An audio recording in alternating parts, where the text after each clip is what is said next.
La procédure Campus France commence dès maintenant et si vous voulez avoir tous les astuces possibles pour choisir vos universités, dans cette vidéo, je vais vous montrer comment faire le choix de vos universités, les critères que vous devez connaître et tout ce qui vous aidera à maximiser vos chances d'avoir une acceptation. Ok, pour ce faire les gars, il est rien de plus simple. Il faut aller sur le site campusfrance.org. Je vais vous montrer là dans ce tuto. Alors là, on est sur Google, on tape campusfrance.org et voilà, il y a la première page qui s'affiche. Dans cette page-là, vous appuyez et vous voyez en fait, voilà, ça vous montre cette interface et vous allez juste sur la partie quelle formation recherchez-vous. Vous appuyez ici et vous allez sélectionner le type de formation qui vous concerne. Et là, il y a différents types de formations, licence, master, doctorat et tout, et ainsi de suite. Vous appuyez sur niveau licence et vous consultez le catalogue. Une fois le catalogue s'affiche, vous voyez en fait il y a différents moyens de faire votre recherche. Ici par mots-clés, par domaine et par région. Nous allons nous intéresser par la recherche qui consiste à appliquer votre domaine d'études, c'est-à-dire si vous êtes dans les sciences humaines et sociales, vous appuyez ici là. Ok. Par exemple, moi je suis dans les sciences humaines et sociales. Voilà, ça dépendra de vous en fait dans quel domaine vous vous situez. Vous appuyez, vous cliquez et vous verrez votre formation qui s'affichera par la suite. Ok, ici on va choisir sciences humaines et sociales.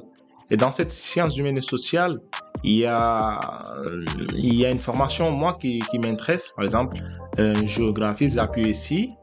Et que voilà, il y a une différente liste qui vont s'afficher.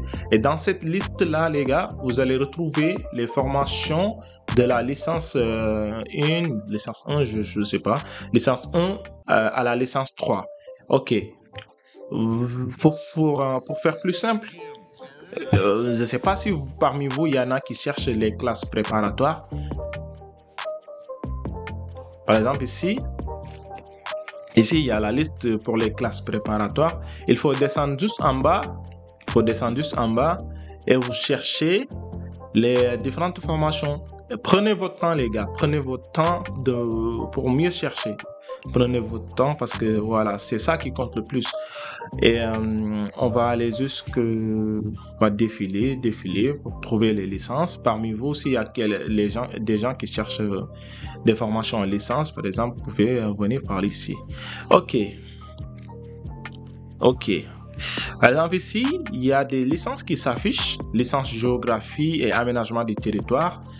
Par exemple, si je veux choisir parmi ces licences-là, et voilà, il va falloir faire une sélection en fonction de la ville que vous cherchez, en fonction des personnes que vous connaissez dans cette ville qui peuvent potentiellement vous aider à avoir les papiers pour le visa, à avoir les papiers peut-être pour l'hébergement, pour le garant financier, tout ça exactement.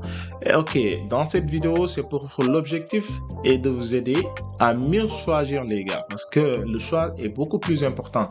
Parce que imagine, tu choisis une université parmi tant d'autres et que cette université ne vous correspond pas, alors vous aurez que des refus. Et que pour éviter ça, le mieux c'est de bien choisir en tenant en compte les critères que vous-même vous pouvez accomplir ou l'université voilà, vous demande peut-être. Ok. Par exemple ici, il y a l'UFR 8 géographie qui se situe à Paris. Par exemple, on va appuyer ici pour voir qu'est-ce que c'est que ça. Et voilà, par exemple, ici, il y a une fiche qui montre, en fait, détaille la formation qui se trouve à l'université Paris-Panthéon, Sorbonne, et que voilà, il y a une fiche qui vous sera dédiée. Cette fiche vous permettra de connaître c'est quoi cette université. Vous aurez des informations à propos de cette université. Par exemple, ici, quand j'appuie sur architecture, on a mis 2 fiches de domaine en urbanisme et en architecture. On appuie ici. Voilà. Ils nous ont détaillé cette formation qui consiste voilà à l'architecture, les gars. Et voilà, il y a les informations qui sont là. Pourquoi je vous mets ça? Parce que cela peut vous être utile à rédiger votre lettre de motivation et à montrer que vous avez vraiment fait des recherches sur l'université à laquelle vous faites la demande. Parce que imagine, tu fais une lettre de motivation et qu'il n'y a même pas des informations concernant l'université que vous allez choisir. Et ça, c'est une grosse erreur. Je vois pas mal de lettres de motivation voilà, qui sont rédigées, mais on ne retrouve même pas les informations, les bonnes informations pour les choix des universités. Ok. Ici, on a des informations qui peuvent vous être utiles et que voilà, et vous voyez ici, c'est le niveau master, niveau licence, tout ça. Alors ça va vous aider à rédiger votre lettre de motivation. Il faut lire, les gars, il faut bien lire, il faut bien voir si vous remplissez les conditions ou pas. Ok, on va sortir pour voir les autres fiches. Il y a une fiche, les gars, qui est vraiment importante. C'est celle-ci, de l'établissement d'accueil. Vous appuyez ici. Cela vous montre le nombre d'étudiants étrangers qui se trouvent dans cette université. Attention, si on parle d'étudiants étrangers, cela veut dire que voilà, ce ne sont pas que les étudiants issus de l'Afrique, mais dans différents pays du monde, en fait, de l'Asie, de l'Afrique, ouais, dans d'autres pays, quoi. Exactement. Alors, il y a des informations qui peuvent vous être utiles, les gars, et n'hésitez pas à lire. Par exemple, si on voit cette université, Paris Panthéon 1, Sorbonne, vous voyez que voilà, il y a 45 000 étudiants en nombre et que voilà, le pourcentage d'étudiants étrangers est de 20%. Cela montre juste que dans cette université, la part d'étudiants étrangers, voilà, n'est pas négligeable. Voilà, 20%, c'est pas quelque chose voilà, de négligeable, quoi.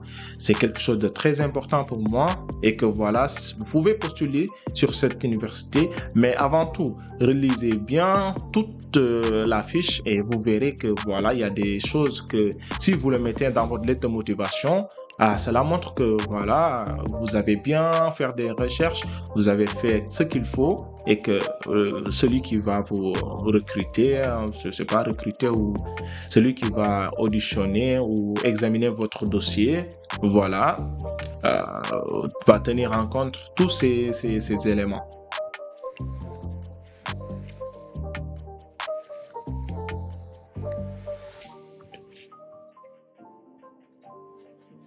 Ok, voilà, ça c'est un des exemples que je vous ai donné. Mais attendez, il y a des critères, les gars. Les critères, c'est quoi? Par exemple, si toi, tu connais des personnes qui se situent dans une région en particulier du moins, et dans ce cas-là, vous n'allez pas choisir dans d'autres régions que vous connaissez. Personne qui va vous aider, les gars. Par exemple, si moi, je fais la procédure Campus France 2000 cette année, quoi. Si je fais la procédure et que moi, je vois qu'en France, j'ai des connaissances dans certaines régions, les gars, il faut privilégier ces régions. Même si parfois on vous dit que voilà, c'est difficile d'avoir une acceptation, mais il le faut. Parce que c'est les seules régions ou c'est les seuls départements que vous connaissez des personnes. La plupart du temps, il faut choisir en premier ces régions et ces départements. Et après, par la suite, ouais, tu peux varier tes choix et tout. Ok les gars, c'était tout pour cette vidéo. On va refaire d'autres vidéos et voilà. Au fur et à mesure, vous pouvez poser des questions. Si vous avez des questions, voilà, je suis là pour vous. Je suis là, je vais vous donner du concret, des tutos, des vrais tutos. Et que voilà, ça va vous aider à faire la procédure et de ne pas dépenser votre argent dans les agences, les gars, parce que ça coûte cher. Et parfois, tu n'as pas accès sur ton dossier. Et voilà, vraiment, moi, je veux vraiment aider le maximum de personnes possible. Aussi, j'aimerais vous dire cette chose. C'est pas sur cette page qu'on va faire la procédure Campus France. Les gars, il faut qu'on soit clair. La page où on doit faire la procédure Campus France s'appelle pastel.diplomatie études en France. C'est ça la page. On va faire d'autres vidéos pour vous aider à mieux faire la procédure. Et n'hésitez pas à vous abonner, n'hésitez pas à activer la cloche de notification et à donner des likes et commentaires et tout. Ça va motiver, ça va me donner la motivation de continuer à faire des vidéos et de vous aider au maximum. Alors, c'était tout pour cette vidéo. On se dit à très bientôt pour de nouvelles vidéos.